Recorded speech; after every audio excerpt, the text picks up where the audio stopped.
വീട്ടിൽ അച്ഛന്റെ അമ്മയുടെ കയ്യിൽ നിന്ന് കുണ്ടിക്കിട്ട് നല്ല ബെൽറ്റിന് അടി കിട്ടി എത്ര പേരുണ്ട്?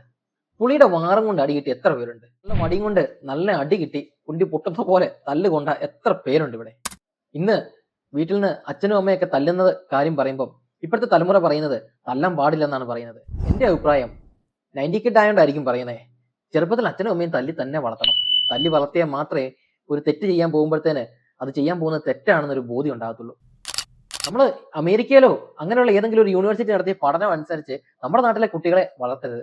അവിടുത്തെ ചിന്താഗതി, അവിടുത്തെ രീതികളൊക്കെ വേറെ. അവിടുത്തെ കുട്ടികൾ പഠനം നടത്തിയതനുസരിച്ച് ഇവിടെ കൊണ്ടുവന്ന് അപ്ലൈ ചെയ്യാൻ ശ്രമിച്ചു കഴിഞ്ഞാൽ അതൊരിക്കലും സക്സസ് ആവത്തില്ല. അതുകൊണ്ട് നമ്മുടെ കുട്ടികളെ എങ്ങനെ വളർത്തണം എന്നുള്ള പഠനം നടത്തേണ്ടത് നമ്മുടെ കുട്ടികളിൽ പഠനം നടത്തിയിട്ട് അത് സക്സസ് ആക്കാൻ നോക്കുക ചെയ്യേണ്ടത്. അല്ലാണ്ട് അമേരിക്കയിലോ ഇംഗ്ലണ്ടിലോ ഒക്കെ നടത്തുന്ന പഠനം നമ്മുടെ കുട്ടികളിൽ കൊണ്ടുവന്ന് അപ്ലൈ ചെയ്യാൻ ശ്രമിച്ചാൽ പരാജയപ്പെട്ടു പോകത്തേ ഉള്ളൂ.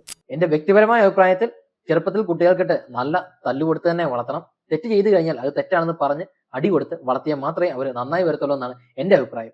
അവർക്ക് നിങ്ങൾക്ക് വിഭിന്നമായ അഭിപ്രായങ്ങളായിരിക്കും, പക്ഷെങ്കിൽ ആ നിങ്ങളുടെ അഭിപ്രായങ്ങളൊന്ന് കമന്റ് ചെയ്യണം. എന്നെ തെറി വിളിക്കുക അല്ലെങ്കിൽ മാന്യമായ രീതിയിൽ നമുക്ക് ഒന്ന് ചർച്ച ചെയ്യാം. നല്ല തല്ല് കിട്ടി വളർന്നവർ, ബെൽറ്റിനും പുളിവാറിനും ഒക്കെ അടി കിട്ടി വളർന്നവർ ഒന്ന് ഷെയർ ചെയ്യണം കേട്ടോ.